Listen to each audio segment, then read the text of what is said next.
Welcome, welcome, everybody. Welcome back to Lead Love Legacy. I'm Aly, and we have Andrea here as well.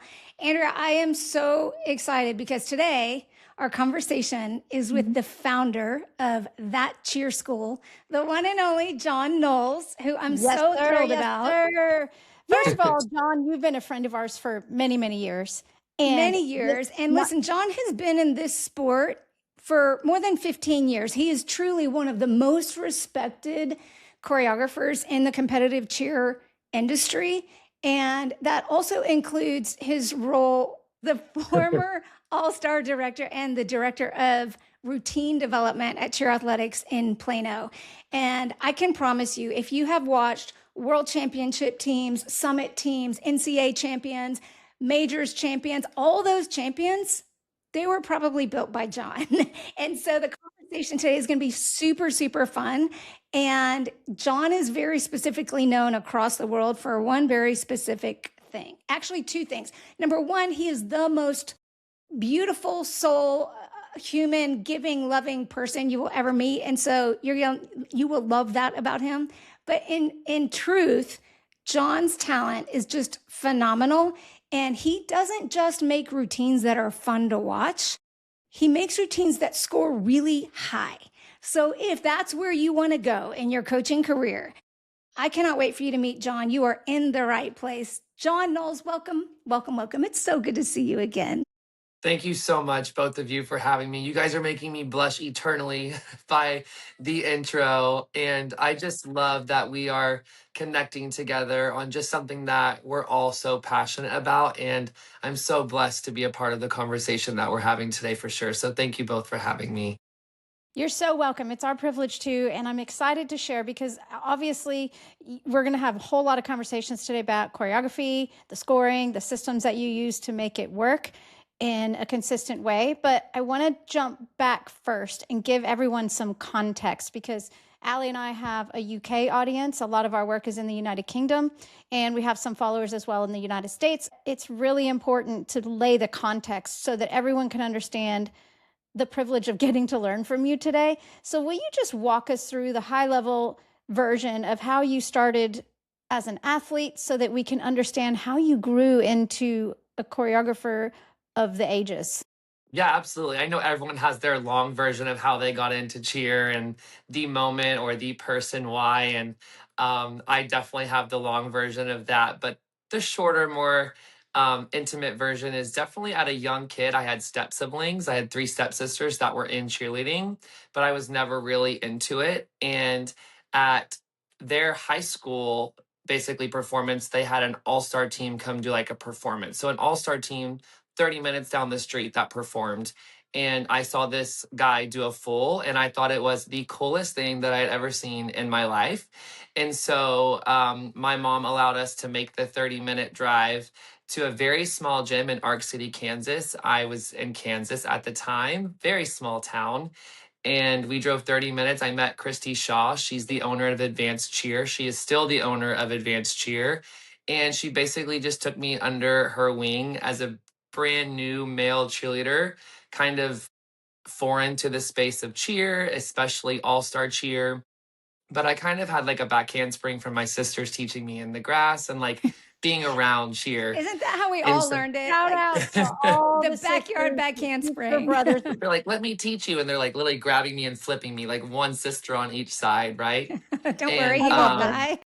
yeah, and then I have an older brother, and he's like just no fear, right? Like dirt bikes and all the adrenaline rushing things, and he could also do flips like on the trampoline. So it's kind of just like we were a flipping family, just because it was like around us. So yeah, Christy Shaw took me under her wing. She taught me my first standing back. I eventually like learned a full, and we traveled to the next biggest town, which was Wichita, about an hour away for a cheer competition.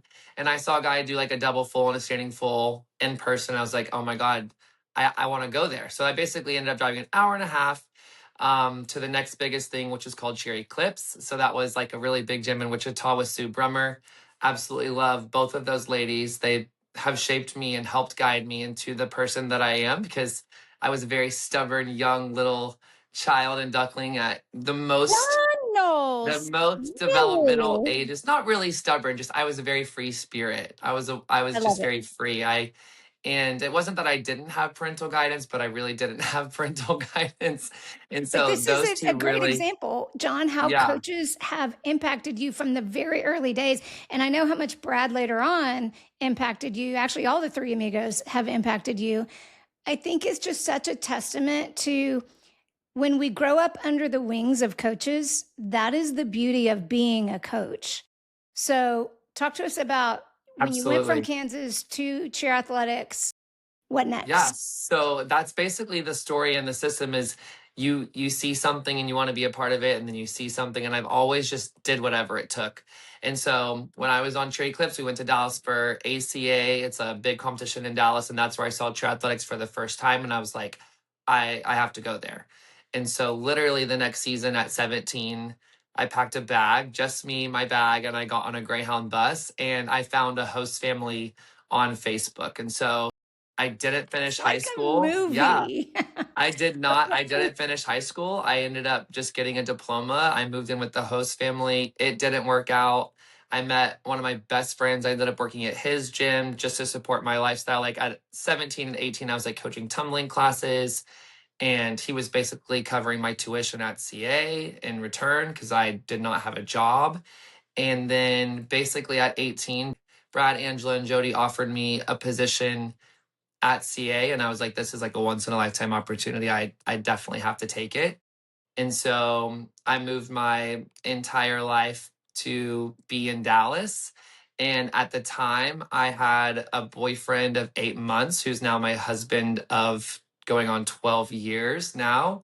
And so we He's both decided amazing. yeah, he was in Kansas. I met him in Kansas, where I'm from. And he'd finished college. He graduated college and then we just took a leap of faith and moved to Dallas. So that's how I ended up at Cheer Athletics. I started coaching there was I was 18 years old.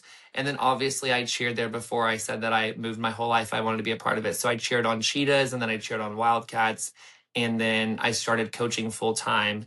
Right after I turned 18 years old, I got a full time position. So So you're that's how I taking got Amazing. small into bites CA. as an athlete. You're learning a little bit more about coaching through each new chapter. You've learned about coaching from people who supported you and gave you the guts to move out of your own home at 17 with kind of no plan and figure it out because you have the grit to do it, and you put the right people around you, and you had coaches who were great mentors, and then you start finding some success as an athlete, but also chopping your coaching wings out. So it kind of became a skill that you were willing to grow. And here you are now. And one of the reasons I think you're so successful across the board is that you're not just a person who is a good choreographer. You're a person who continues to study and teach at the same time as the sport evolves and as the techniques evolve and as the trends evolve. And you are also a person who is fully immersed in the logic and the procedures of all of the scoring that is Yeah. a constant. I mean, you're all in the quantitative side of it and the qualitative side of it. You're in the comparative side of it because you know how to make something that looks good on a cartoon become something that Yeah. actually can hit points on a score sheet. I'm obsessed with cheer. I think when everyone asks me like what separates me or what makes me so different, it was I had this crazy obsession, and not just like a passion, like truly still am obsessed with cheer. And that's why I can't get away from it. I stepped away from coaching full time just because I mean, I have three kids of my own. I want to give them all the time that I can, but that's why I've created that cheer school, and I'm still heavily involved with routine reviews and judge education and coach education is just because I'm still obsessed with it. Like if there's a showcase video that's coming out, I want to see it. I want to hear about it. I want to know about it. And I wish I wasn't sometimes because um You can't shut it it's to kind of football. it's like this kind of obsession with cheer mixed with very competitive spirit. Like I've always been super competitive in anything that I've done. And like you said, I was so grateful to work at Cheer Athletics, the largest cheerleading gym at the time before franchises or multiple locations were a thing. It was the most amount of cheerleaders, the most amount of coaches under one roof. And I had the best access to all of these creative minds and tools and resources and mentors and just examples of the things that I wanted to do and the things that I didn't want to do. And like the way that I wanted to treat my athletes and maybe the way that I didn't want to treat my athletes. And we can all learn that when we're athletes, right? Like you have a coach, you're like, I probably won't do that. You know, when you move from being a coach to a level director to an all-star director, then your role becomes evaluating coaches and teaching coaches. And when we opened up new locations, then I'm running staff training for like nearly 500 coaches from all across the nation. And then I find a passion in speaking and a passion in education. And so it's really nice to have CA and those people and those resources like we talked about with Brad, Angela, and Jody, specifically just creating something so amazing that if any part of the experience, you're lucky to be a part of it. But for me to be there for 15 years and to go through all the ups and downs and all of the experiences, I coached all levels, all ages, interacted with any parent experience that you can think of. And I truly just feel like I was so lucky to learn in that environment that I feel like I have the passion and the knowledge to share that digitally, if that makes sense. Yes. And it's not just what I learned at CA, it's what I also created, like the tools and the systems and the foundations and the ways that we were able to create our own inside of CA is truly what has allowed me to just build my own systems and create my own resources. Because that was something that Brad allowed us to do, was like he would tell us that our teams were our own businesses. Like he let us run with our teams as long as it was appropriate and respectful. Like, remember the first year that we wanted to wear like a bright pink bow, and colored bows were never a thing in cheer. Some of you might watching this might not know this, but your bow either matched your uniform or your shoes. There was no like out of the box color. And I remember asking if we could wear a pink bow, and he kind of was like, I don't see why not. You know, it's like different. And he wasn't like tying our hands. And that's just like one example. And that's Brad, Angela, and Jody. But being able to just create our own within our own building really helped me develop my own. And I feel like coaches have that opportunity to do that within the four walls or the walls that they're in the space that they're in. Have to be in the four walls right now because now they have you. They can have your community. They Exactly. can be Exactly. meeting each other online and in person because this is a big world out here and we can all talk to each other in real life. So you guys you're sharing this community of people who probably have no idea the impact that you are going to make with this community on the entire cheerleading world. So anyone that's in this community is very fortunate to be a part of that cheer school. Um, but The you, community you put part, your own I'm system with I'm it. so glad that you're talking about that, just because I this idea of education, I've always been doing my own private consulting and choreography with smaller programs. I've always educated with NCA, but school and the platform of community really hit home for me when I was a student inside of a school. So a fun fact about me is I'm an avid pickleball player. Like I replaced cheerleading with pickleball and became obsessed, extremely competitive, There's a and pattern like, here, John. oh, it's really bad. It's really bad. I have like this obsession issue with things, and started playing tournaments, taking it way too serious. Now I know. But this basically pickleball coach and pro that I adored, she launched like a school community. It was like an initial group where it was a 12-week course, and she just helped us develop like our pickleball game. And in that community, like it wasn't just obviously I was getting better at pickleball and the drills were really fun and the exercises were great, but it was like the community of 100 people that were going through exactly what I was going through and sharing the exact same experience with me was really the best part. Like the weekly Zoom calls where there's 90 other people across the country, even the world on the platform, and we're just like talking about pickleball, right? And we're joking and laughing. And there are things that go on in the pickleball world, like in the cheer world, that are just fun to talk about. It's just Yes. fun to have a community that is experiencing the same thing as you. So I was like, oh my gosh, I'm gonna do this like with cheer. And I launched the choreography blueprint in my communities like at 40 members, and just the interaction alone that I'm seeing and being involved in the community is like, this is why I chose that cheer school. This is why I chose a community-based education rather than just like making videos for my website or just posting stuff on my YouTube.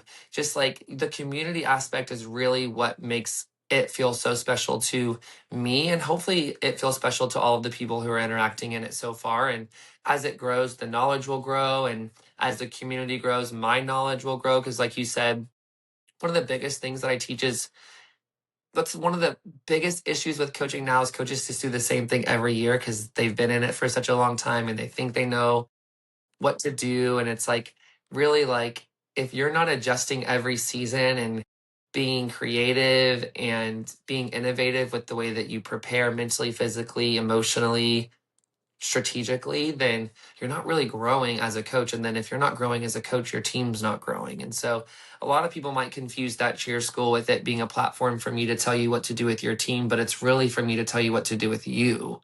Self-reflection that I had to go through as a coach. And now that I've coached for 15 years at all levels and experiences, and I look back and I'm like, oh, I wish I would have learned this sooner. And I wish I would have adjusted this a little bit later. And it's not practice plans. It's like the way that you speak to parents, the way that you react about an athlete missing practice. It's like all the little things that coaches really are stressing way too much over, that in the bigger picture, it really is not as big of a deal as we all make it. And we're all still learning and growing as whatever we endeavor and as the world changes. But I think that's something that I just want to help coaches understand a little bit sooner rather than later. Because it was like, by the time that I was gone, now that I am patient and I don't react with emotion, and now that I can just be calm at a practice and not emotionally invested, like, this is not as stressful, but it's still stressful.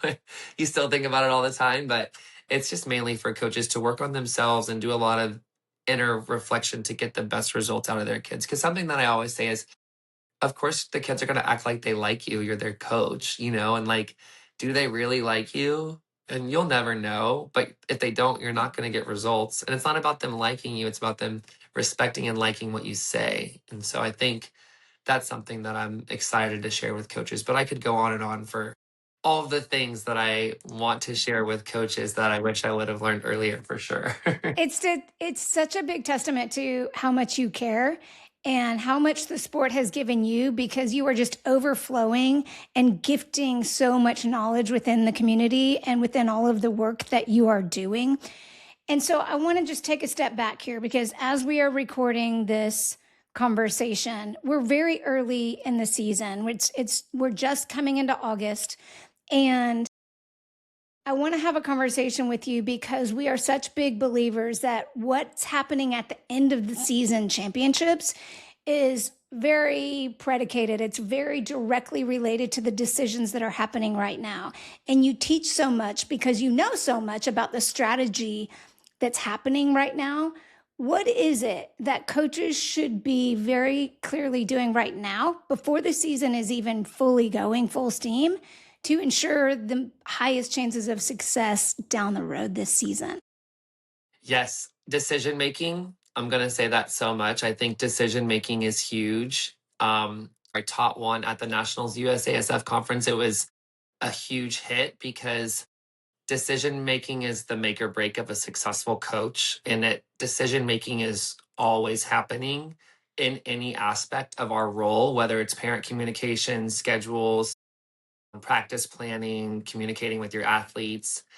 And the proper decision making is what is foundational right now. And I break down decision making in my course in level 1 and level 2. So level 1 decisions have to be strong. There's no right or wrong decision, but there are strong and weak decisions that I think coaches can or shouldn't make. So for example, if the rubric requires 4 elements or 5 elements, this is just an example. I know we're all on different scoring platforms. Don't do 6, don't do 7. That's not helping you. And when coaches decide to push the envelope, or when coaches decide to ask athletes that they're not comfortable with early on in the season, that would be a level 1 bad decision. Or if you're deciding to do jumps as your second to last section in your routine, I would consider that a level 1 bad decision. And so right now, I would consider, like, if they're just starting the season, all level 1 decisions have to be solid. So that would be making sure that your roster is set appropriately based on the score sheet. So when I talk about decisions, everything is related to the rubric or to the score sheet that you are following. It's not about what your competitor did last year. It's not about what the winning team did the year before. It's not about what the gym down the street is deciding to do. It should be based on the rubric and data. And so when you're making decisions, I think I teach 7 foundations. So decision making, education, preparation, implementation, creativity, communication, and awareness. Those 7 things alone are why you need to subscribe to John's newsletter, because we don't have time to cover all of those in this You conversation. don't. But However, you guys have to subscribe the because he's Hold on, literally this is just making me laugh because Ally's trying to give you some kudos, and you're so excited that you're all like, but I gotta spit it out. It's because I could talk about this first. This is like what I'm passionate about. Like I know you can see me lighting up, but and I rate them in order as like decision making, awareness, and education are the top 3. I make all coaches rate themselves on a scale of 1 to 10 off their gut immediately, and then I give them more info, and then they re-rate it. But those 3 are weighted at a 1.5. And so I don't care how creative you are. If you can't make decisions, if you're not aware, if you're not educated, creativity doesn't matter. It's like very just I my brain love and the way that that. I think. And I want to reiterate that all this is coming from the way that I approach my education. But education and awareness is huge because you have to be educated and aware of what's going on in your industry, what's going on in your level, what's going on in your division, and what's going to go on in your level and division the following year. You have to play chess, you can't play checkers.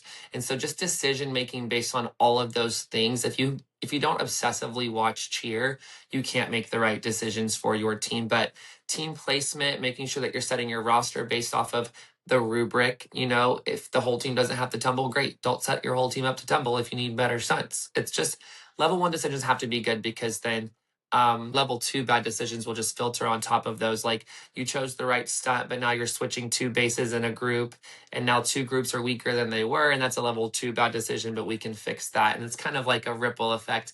But I just think that all of the best coaches in the world are making the best decisions right now with a very strong game plan on how to execute it. And I want to talk about Courtney Smith Pope. She was a guest in our choreography blueprint. So she came in to talk about only pyramids for everyone in that course. So 20 members of that cheer school, we all just got to go in, ask her questions about pyramids, and to hear the way that she has like a preparation and a system and a foundation for what she's going to do, and just hearing the experience of like her pathway to success. And one thing that she said is that she never has the most talented roster. She says this. She says, looking at like most teams have more tumbling and most teams probably could do better stunts. She just feels like she has a system that works for her kids, her athletes, and then she tries to stick to like true to what she does. And I just love that example because it's just going into being prepared and educated and knowing exactly what you want to do and how to follow through with it to get results. Because a lot of coaches are just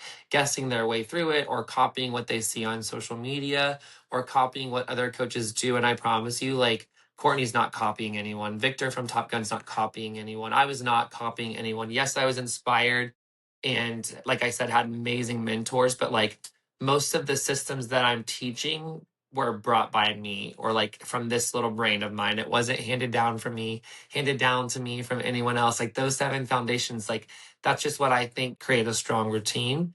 But decision making right now, coaches have to be making the right decisions from the get go. And I think just another example, like in level 4, if you can do 4 elite skills to prep, why would you entertain doing them to extended or like pushing the envelope? It's just like you're making the wrong decisions, or coaches like prioritizing showmanship and flyer placement rather than true flexibility and body awareness. Like that's something that I've dealt with. That choreography is like, oh, she's the best performer, she needs to be in the middle. And I'm like, can't you just teach that little flexible girl that's really naturally great to perform like in about 3 months? Because that's how long you have until you're show off team. I think So a what lot I of love about coaches all of this, struggle with that. John, this is amazing because you're putting these things on the table. These are kind of some top priorities that you have. But what it's also doing is it's creating an emotional intelligence from the coach's side that the kids can lean in with and an emotional stability. So you're not functioning reactive, you're functioning proactive when you are equipped. You've made the right decisions and you have a system in place so that you as a coach can make these level 1 and level 2 decisions with a solid foundation of knowing what your system is, what the logic is behind it. You're regulating your emotions so that you can ask your athletes to regulate theirs.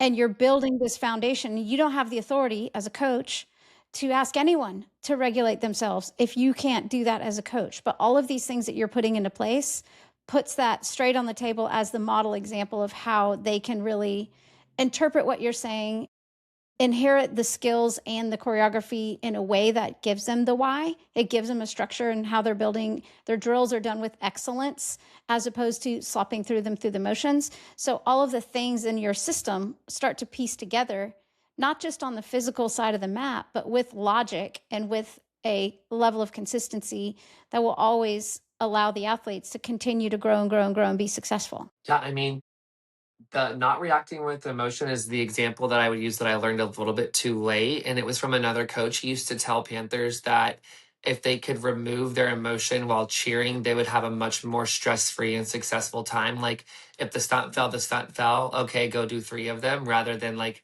letting your emotions get in the way and then tensions get high. He never really coached with emotion. And I think that's something that not just with coaching, but also decision making. Yes, you love that kid. And yes, her parents are probably your best friend, or all those things that could emotionally sway your decisions. If you could learn to remove those and make them just based on strategy and data and logic and what the goal is at hand, then you're going to be less stressed as a coach. You're going to be less emotionally reactive as a coach. And there's nothing better than being educated and aware to where you can answer any and all questions that your athletes or parents might have. So, like when you're at practice and you want to innovate and you want to do something new, you're not going to say, well, oh, I saw another team do this. Or like, oh, I'm trying this new. I'm not sure if it's going to work, but we really have to make sure that we're being able to do this element. So, we're going to try this drill that I've never seen, that we've never done, but we're just going to be open minded and go for it rather than coaches like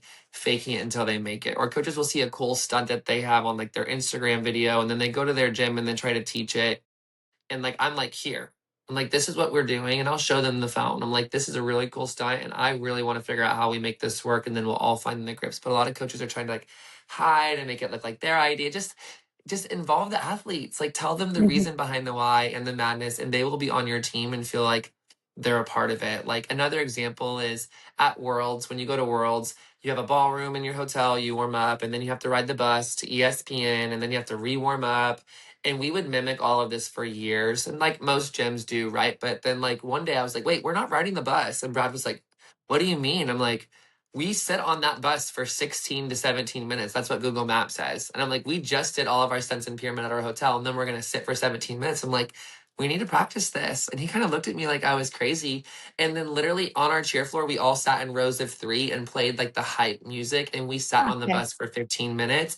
And it was like the most memorable moment. All of the summit teams wanted to do it because Summit Week was like a week later. And we still implement riding the bus now. It's definitely not for 15 minutes anymore. But like just silly things that your kids might look at you a little weird and it might be a little bit new, but then it really could just be something that you remember for a long time and your kids will talk about it. Like, remember that time we fake rode the bus getting ready for Worlds? I'm like, yes, I remember. But Yeah, it's but just you're little stuff creating like the that. neuroplasticity to actually be prepared to let your mind go from stunts to hype music to being prepared to do your actual routines. So there. The number one rule at Legacy is very simple. It's have fun. And you've done such a great example of that within your practices. For us, that's such a huge part of why we do what we do, whether it's as an event producer, whether it's as a coach, whether it's as a parent. It is so important to have fun. And I'm glad to hear that you are very intentional about that, about doing it when you're coaching, but also teaching the coaches now that they should also be intentional about that and deploying the fun within your everyday, because that's the magic in everything we do. I want to shift very quickly because I want to talk about scoring as well. So Andrea touched on it earlier about consistency, and you touched on it earlier. And I think consistency is one of the most admirable things about you, because not only do your teams win, they win consistently, and it speaks very much to the strategies that you've been talking about, speaks very much to the intention and the decisions that are getting made right now, even before the season has started. It also speaks to how well equipped you are and how obsessed, in your own words, you are about studying the scoring. And we're seeing differences in how they are embraced or not from over the ocean, because even though Andrea and I live in Texas, we also are event producers in the United Kingdom. And so, what is it that you are seeing from the onboarding of both change within scoring systems and just the general understanding of comparative scoring? Can I just put it out there right now? What are you seeing? The pros, the cons, and the differences between the two, if you're seeing the differences? In general, scoring is always ever evolving and shifting ever since I've been in cheer. And I just want to make that clear to the listeners because that is a huge frustration that we have always shared and eternally shared. And we've never consistently landed on a scoring platform or rubric that makes everyone happy. And I'm not sure that we will. But to answer your question, I think we were in a phase where where primarily comparative scoring was the backbone of our sport. Everything was comparative as far as difficulty, execution, creativity. And I just like to give this story because I feel like that's the same story. And then after so much of that, it became very confusing. It's very subjective. And people wanted more of a gymnastic style rubric where if we do this, we want this. If we do this, we want this. And now we find ourselves like on the very far end of that. For example, a level 6 example, you could do a standing 1 to full, or you could do a 2 to double, whip double, bounce back, round up by handspring, full, whip double, and it will score the same. And the logic behind that makes zero sense. For level 1, you could do a single back walk over switch leg, or you can do standing 7 back walk over switch leg, and you will score the same. And this is speaking on like a rubric styled non-comparative system. And so that's kind of like generally what we filter to. Now we're finding our way back to filtering to a more comparative, less systematic scoring because of similar frustrations. And I only use 2 tumbling examples, but there are so many examples where the rubric is causing frustration because most of the rubric is black and white. And then you have the subjective, like the overall, the showmanship, the dance. And we're talking about united scoring, that would be pyramid. And so it's like a half and half rubric. And so it gets a lot of conflicting and like confusing. But I think now with the comparative scoring, we're going to see a trend and a shift on more stunt groups being put up, going back to more, hopefully more group synchronized tumbling, where more of the team is executing the skills. And what we're seeing too internationally is that a lot of people who are in a little bit of a panic mode, which isn't allowed with us because we have a no panic policy. So No, it doesn't help. It doesn't help. We want you to just let's breathe for a minute. We're going to talk about this, but for the comparative aspect of it, a lot of the coaches who are in the system now didn't grow up with it the way we did. So they don't quite have a context to anchor it to. What they grew up with was everything defined and it's a box you tick. Now they feel vulnerable because, oh, I'm in the range, so now I can't talk about how I'm going to compare. Oh, now I have to do enough skills to get in a range, but I really don't because I have to do more so that I can be compared better in a better light. So I think that's a vulnerability point, and really even people are worried about It's the unknown. they score it because it says a brand name cheer team, and I'm from a little town, and they don't quite have the security across the board from the coach's perspective that is this really a fair process for adjudication? When actually that, as you said earlier, it's the backbone of how it started. Yep. I think it's comparative scoring. Luckily for me, I've always been on a comparative scoring with my world's team. So with Panthers and Cheetahs and Swoosh and all the world's team I've always coached. And outside of that, as a director, I had access to all world's team scoring, all of the competitive rubrics at worlds. Most recent 5 years, you could go and look at every single person's like review form. So like if a team didn't think that they scored appropriately in a certain category, they would go write down why, but then they knew that all other coaches had access to that. And as the obsessive freak as me, like I would screenshot them or take pictures of them. I'm obsessed with the comparative scoring because it is the world of the unknown. And as a coach, it's your job to figure out the why. And I really struggled with this my few years with Panthers because I didn't have a judge's eye. And that's something that I'm so grateful that I was like developed at a younger age in my career, was being asked to sit on panels and asked to do like showcases at a lot of gyms in Texas and give my feedback on routines, is because I had this whole new awareness on how to watch routines. And I created the 6 consistency lenses. It's hard to say, but like the 6 different ways that you would watch a routine outside of the coach's eye. Because when you're a coach and you're watching your routine, of course you're going to have tunnel vision. You're going to see the things you want to see. You're going to see the things you don't want to see. And when you watch your competitors, you're never truly watching it with like an admiration if you had to compare them. And so, being able to critique teams opened my eyes to comparative scoring in general. For example, comparative scoring is all based on what other teams do in your division. That's really hard for coaches to wrap their mind around. And it's really hard to plan when you don't know what other teams are going to do. So it's hard for you to plan your routines when it's your first year going back to comparative scoring, and the unknown is the unknown, and you don't know what to do and you don't know how to approach your routine. And I think, like, I ran a class called You Be the Judge. I played 3 teams from the UK Summit or from the European Summit, so that way they wouldn't know who the teams were. And I played them in reverse order. And when they got to be the judge, I divided the room into 9 different judging panels: 2 building, 2 tumbling, 2 overall. They all got to judge it. They all got to just score them on a scale of 1 to 5, rank the teams. And they got them backwards because when you're a judge, you're so eager to critique, right? You're so eager to like look for the flaws. And then the whole purpose of the course is to let them know the judge's job is to critique you. The judge's job is to give you like very valuable feedback for when you move forward. They don't get paid to leave you compliments. If you get a compliment, that's awesome. That's great, but it's their job to give you feedback to keep evolving the routine. And as a coach, you should want that feedback. Like, I want paragraphs. I want to know anything and everything that anyone saw on the panel. And any feedback is great feedback. Me and my friends used to set up like mock judging panels and watch our own routines and like just get as much data and as feedback as we could to be better. And so for the comparative system specifically, I would do a ton of research. I would be prepared for more groups going up, more synchronized tumbling happening. And what I've learned at Worlds is that the combination of skills, the pace of skills, the overall showmanship and quality, as far as them looking conditioned and not gassed at the end of the routine, like they haven't been going full out. Every single thing is comparative. And I think it's going to be comparative on how they perform it that day.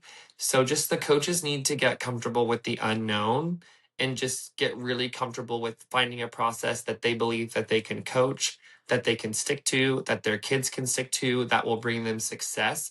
And honestly, out of the however many teams are in division, guess how many are going to win? One. And if you don't even think that's going to be you, what are you prioritizing right now? If your goal is the top 10, your priorities are a little bit different than being in the top 5. And if you've been in the winner circle, you've gotten second and third, and you're so close to that goal, then your priorities and the way that you approach things are going to be a little bit different than someone that's hoping to make finals or building a foundation to whatever that growth or success looks like for that team. And so, just on the comparative scoring, I would just encourage them to embrace it, because I didn't. I always wanted to blame the judges. I always wanted to point the finger. I always wanted to like feel like I could do their job better than them. And all listeners right now, the judges are always right. And this took me a long time to wrap my head around, but someone said this, not even like from my gym, but someone said the judges are always right. And I was like, what do you mean? They're like, we can't change it. Like, they're like, as much as you don't like it, as much as I don't like it, we can't change the results unless there's like a true inaccurate in score, or like something that's truly needs to be fixed on the event producer side. The judges are always right. And then when I was like, okay, they're right, let me go figure out why. I'm going to go watch this division and I'm going to try to score this team higher than mine right now. Like, I've got to figure it out. And sometimes, like, just getting the judge's eye is huge if you're in comparative scoring, because the last thing that I really want to touch on, because I'm so passionate about scoring, is that no matter what, execution will trump everything. Every single coach or every single program wants to complain or chase the bottom half of the score sheet. And when I say bottom half, that's routine creativity, showmanship, dance, formations, and transitions. They're chasing this bottom half when the actual technique, precision, and execution and all of the skill set is not where it needs to be. And the bottom half will never look the way that you want it if your execution is not the way it should be. You will never see teams maxing out the bottom half with less than a driver taken off in a couple of categories. Like all the teams that are maxing out the bottom half have amazing execution. And that's where some coaches will see teams that might not be doing as quick or as difficult or as fast paced routines, and they score higher than them on a comparative scoring system because the execution was just flawless, which makes the overall impact more flawless. And I'm speaking from a judge perspective. Of When you course. make it hard, when you make it really hard to critique the skills, you make it really hard to critique the overall. Like, how can I take off on certain things when you made it look so effortless? Your showmanship had to have been high if you're making these things look effortless. And so another thing is chasing difficulty in the subjective categories like pyramid or stunts when you're getting on a comparative system. If you get a score sheet back and you get, like, let's say in dance, you have like a 1-8 in difficulty, but you have a 1-6 or a 1-7 in execution. Why on earth are you trying to change your dance to like increase that difficulty when the really, and same thing for pyramid. If you get or like a 3-8 in execution and you have a 3-9 on pyramid difficulty, like you need to keep working on the execution. Like that's one of my rules is do not change the difficulty unless your execution matches it or meets it. So if you don't have great technique, you're going to not compare as well to someone else who has better technique. There's And a no lot of way the around coaches it. don't know that they can, it's not like a score in place. Like we're used to like send your scores on a comparative system. The judges are allowed to keep their score from the first team that went, the second team that went, and then adjust accordingly. And that's something that a coaches might not be used to, is that on a comparative system, they typically have a benchmark. That first team that goes out is the benchmark, and judges are allowed to adjust scores accordingly based on how the division performs because it's comparative. It's not like how we're used to, oh, you did this, you get this submit score. And so I think it's going to be huge because I think the bottom half, like the showmanship, the overall creativity, the things that are going to leave a lasting impact on the judges, those really visual moments that you want the judges to remember, I think they have to be there if you want that edge on comparative. Like, how will they remember you? Will they talk about you on their lunch break to the other judges? And it doesn't have to be how amazing the tumbling or the stunts were. It could be something really cool that they incorporated. But I think when you're going comparative, you have to first focus on the execution and then second focus on the creativity. Yep. I think it makes cheerleading so much more fun to watch. And to your point, I think it is such a gift to be able to embrace what the changes are bringing, even though that change can be a little bit scary to everyone based on everything you just said, because the gift of being a coach is that you get the opportunity to study the strategy. And you said earlier, you have to play chess, you can't play checkers. And this is the perfect example of doing that. And I think you are so good at doing that. You're very good at teaching that, that any coach who watches you, any coach within the globe should be learning from you. And I think that's why it's so important that they are learning from you, either via your free newsletter, via your community at that cheer school. You are such a gift to this planet. I do want to talk about some of the differences that you're seeing culturally from the coaches across the various oceans. This isn't really about scoring, but this is mainly to do with the success of coaching. Um, I mentioned me being like really obsessed with the sport and watching a lot, but I don't think coaches understand the level of obsession that a lot of the successful coaches have. So when I talk about some of my friends like Paige Cullen from Stingrays or Adrian Butler from Top Gun, the people in my generation who we all cheered against each other, and now we're kind of stepping up into those strong, like what Adrian has built and what Paige is building is just so incredible, and we're similar in age. We grew up in the same era. And I think it comes down to like, we are obsessed with cheer. When I say obsessed with cheer, like I have a compiled video of every single category of any team. So, for example, any team that scored perfect in jump execution from D1 Summit and D2 Summit at any level, I can just go to level 1, D2 Summit jumps and watch any single team. Any team that scored perfect in routine creativity, levels 1 through 5, D1 Summit, D2 Summit, I can go on and watch those full routines. I just spend so much time watching cheer, so that way the comparative system is in my brain. Like, no matter the age, the level, the division, I know what found success. And what's crazy is that the pathways to success are so different depending on your division and depending on your level. And I say obsessive because I went to the USASF conference, and there are coaches who are not from the United States who flew into the conference who are already arguably one of the most successful programs in their region, but they're paying for international flights. They're coming across the country to still learn.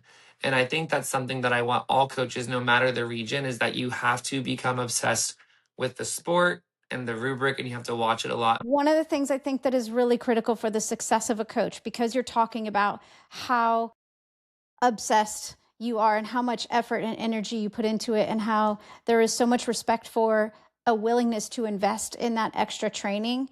I think sometimes we lose track of where we put our money and where we put our time and energy. So sometimes we think, oh, I can't afford to do that cheer school, or I can't afford to take an international flight to go do what I need to do. Well, I bet you can. I bet if you actually looked at your budget and saw what was spent on other things that were not developing you, you could probably find the resources to do it. Right. And I It's think there.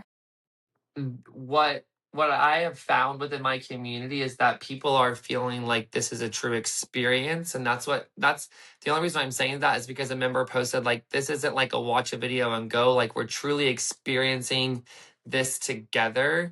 And those, like, that's what I spend my money on, is experiences and memories and things that will truly evolve, not just like as a coach, but as a person. But I think putting in the time and the energy where it matters the most is so important. And other coaches, not even just within the cheer world, but like they're prioritizing spending energy on like studying their competitors, or worrying about the gym down the street, or worrying about the toxic staff member. You know what I'm saying? Like, all this energy that you don't really need to be spending a lot of time and energy into it. If you just like develop yourself, all of that would be fine.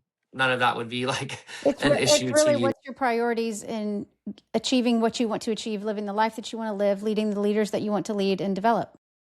Yeah, I think culturally, though, when we're talking about differences, I think within the US, what I've seen is, and I know this is going to sound harsh, but a lot of finger pointing and a lot of complaining from coaches and how it's not their fault, almost like a lack of accountability. And it's led to expressing frustration about scoring or price point for families, or creating excuses, which takes me back to whoever's watching this, whatever your personal goal is, has to be the priority.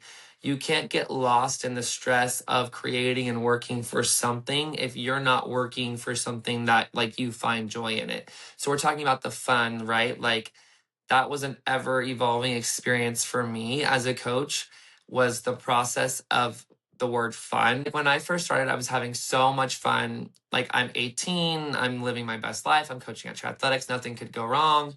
I get Panthers my next year, I'm like on cloud nine. And Brad calls me, he's like, I don't really know how to tell you this, but the girls hate you. And I was like, what? And he was like, yeah, he was like, the girls just aren't really vibing with the way that you talk to them, or the way that you're kind of coming in hot and heavy.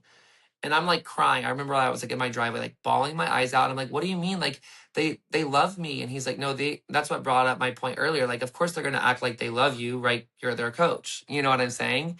And that was like a really hard lesson for me to learn, but I'm glad that he like brought it up and told me about it, because it was like, yes, I was having fun. I thought I was having fun, living my best life, but then in the return, my athletes weren't having fun. And that's a barrier number A that like a lot of young coaches have got to learn through. And then barrier B is kind of like where you're working really hard and you don't know if you're having fun, and you don't know if the kids are having fun because you've overthought having fun, and now you're just coaching to win and you don't really care, and the stress of coaching takes away the fun for you. And then all of a sudden, it's your last year of coaching. You told the three amigos you're not returning, you want to be a daddy. And so you're like, I'm about to have so much fun. It's my last year. And then you have the most fun that you've ever had because it's your last. And then you win everything. Like literally, Panthers won Worlds that year.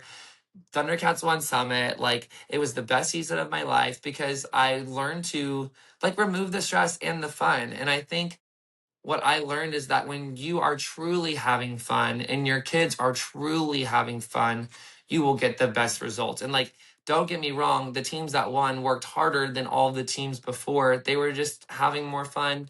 I was having more fun. And when you win, it's obviously more fun. So I think that's something that I see like culturally that might be a little bit different is that I just feel like now within the US, a lot of it is just for like titles or stigma, and we're like coaching for the wrong reasons and not really having fun with it anymore. And are the kids having fun? Because that's the most important. And I think as a coach, like having that self reflection and that awareness and like having those aha moments is so vital. John came to one of our legacy events in the early days when we were developing and got to see the UK cheerleading side of it from a judge's table. And what a joy it was to have you, I have to say. I mean, that was a big treat. And Thank you. I think it's time to refresh because I think there's so much that has changed in the UK from the time you were here last, which was probably what, I don't know, 10 years ago or something? Yeah, right around there. The Something very like that. beginning of Legacy, yes. Yeah, it was in our early days, but the sport has changed so dramatically in that 10 years. I think you'd come back and just have a hard time internalizing it because the tide has turned and the development of a grassroots sport for the UK has shifted because all of the early athletes that we trained are now grown up and they're coaching and they're owning gyms. We're now many years later, and that's going to be a really delightful thing for you to see. So let's get on the diary. Let's get on the calendar. Yes. Yes, happen. please. I would love to. Yeah. I want to step back for a minute because when you were talking about how much you developed as a coach, and when Brad sat you down as a young coach, hats off to Brad for having that hard conversation. It could not have been easy for him to sit you down because he just already adored you at that point, but still had to give you the truth, which in that moment, as you said, the girls didn't like you, even though you were having fun. And he knew that that conversation wasn't going to be easy, but as your leader, his job was to develop you as a coach. And he did that, even though that conversation was hard.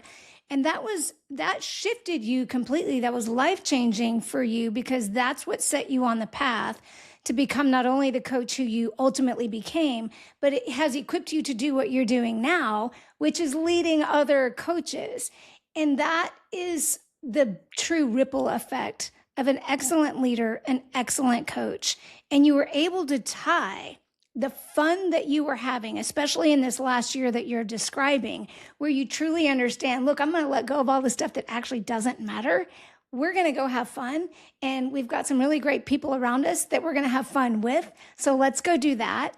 And I think one of the biggest differences we see is not only the number one rule, which is have fun, but it's also, I think, and I believe that you probably saw this in your development as a coach, was you get to a certain point in your career where you really just understand the true gratitude that is overflowing from your soul, that you get to do what you're doing and make a difference for the people around you.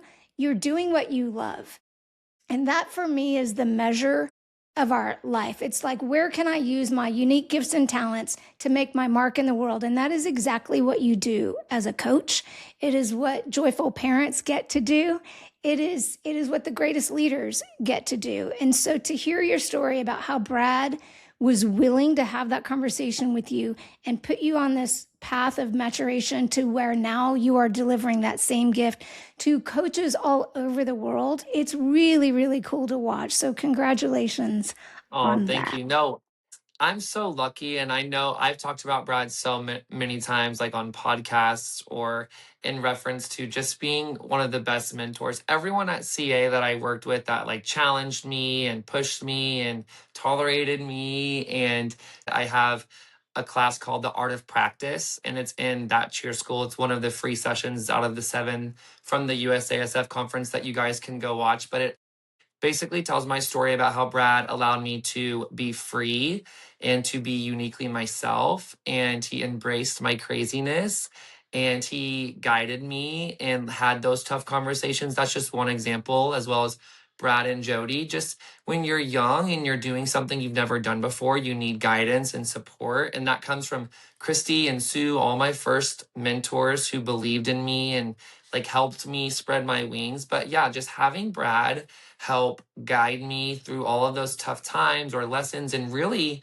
it wasn't ever where Brad sat me down, was like, this is how you need to do this. And this is how you do this. He truly led by example. He handled everything with such grace, such compassion, from parents to athletes. And we've went through so much together. Like not just me and Brad, but when you're in it, in the weeds, in the thick of it with everyone, and you're a part of building something that's growing tremendously, it's not always sunshine and rainbows. And when you can see all sides of leadership, and I'm talking about Brad, Angela, and Jody, when you can see all sides of each other and still truly love each other and respect each other, that's like when you know it's special. And that's what I love about those three, is that they're always so compassionate, always so respectful. Even the way that Brad handled confrontation, like I saw a parent call him a word that is like the unthinkable, and the way that he handled it and the way that he talked to the athlete and still allowed them to be in the program when I would absolutely never. And looking back, I'm like, now I would. Just situations where he led by example just truly helped me. And everyone's like, oh, he's like a father figure, like he's like your father. And I'm like, yes, but he held such a great boundary that he was always a mentor first. Like, yes, he was very loving and very caring, but I never felt like parented. I never felt fathered or belittled. And it's not just with me. I think it's the way that he is with all his staff. And that's a reason why it's so successful, is like he just lets people believe in themselves and gives them the tools to uniquely do that. And that's what I want to do with coaches in that cheer school, because the people who are becoming coaches now were not coached like I was. They didn't have the same systems that I used, but I know that they're going to come up with bigger and they're going to come up with better and more unique ways to prepare these athletes. And what I say in that cheer school is our job as a coach is to mentally, physically, and emotionally prepare athletes to perform these routines consistently under maximum pressure. And I think that's exactly what I know how to do. When you talk about like my teams consistently winning and my teams having consistent results, I have found just a process in my way to reach that result. And I know that other coaches are going to come up with their own ways, and other coaches do have their own ways. And I want a community where everyone can come to learn those, to share those, because there's enough cheer to go around for everyone. We all get caught up in being like so competitive and what we're going to see and what each other are going to do, but I had a community of 12 programs inside one cohort. It's called the Choreography Blueprint, where we work on building our own routines in house with my guidance. It's an 8-week course, and they're all sharing videos of their routines. They're all talking about how they can grow their sections and work together. And it's so cool to be in a competitive environment where you can like respect each other's work. And yeah, they might be in the same level or division at Summit, but we're all growing together. Are either of them going to win? Hopefully, like maybe you'll get in the top 3 together, whatever. But at least it's something that feels community based, because that's something that is just lost within coaches. They feel like they're just with their staff or with their team or their program. And that really does limit the potential to grow or to learn what you do want to do and what you don't want to do. Because there might be something that I tell coaches to do and they go try it and it might not be the best fit for them and their program. And guess what? That's perfectly fine. But I think that's something that I value, is just being able to be uniquely yourself in your gym and create systems that work for you and your program and your team. But John, you have found the magic button. that you operate from a place of abundance. And I think knowing that there is enough to go around and there's enough talent and skill and enough success to be shared amongst others is really the core of where your community is, so that you guys can create this collaborative and supportive environment, even though you're also competitors and you're sustaining a competitive thread in the conversation, because that's the whole point. But you are allowing people to become leaders. And I always say the litmus test of a great leader is how they create more leaders. And that's what you're doing. That's why you have such respect for the way Brad, Jody, and Angela did it, because they are leaders creating more leaders. And that's how you have evolved. And you are a leader creating more leaders from a place of abundance. That's the best place to be. That's why that cheer school is so important. That's why if you're able to get John's newsletter, we'll make sure everyone has the access to that cheer school and everyone has the access to the newsletter that you have, because again, it's not just a few nuggets here and there. It's a true ethos of let's have fun together, let's collaborate together, let's build the overall success for the sport, for the coaches, for the athletes, for the parents. Let's create something that's lasting forever. And you can leave your mark and empower others to leave theirs. It's such a place of just pure heart of who you are, and it's where your passion is. It's so fun to watch you live that out loud. Thank you so much. I appreciate that. So where should coaches be working now? Where should their focus be? The focus should be on themselves first. I think creating those foundations that we talked about and making sure that they are prepared on all 7 of those foundations, so that way they can create level 1 decisions and make the right decisions based on strategy and data to help them remove emotions as they approach certain times in the season.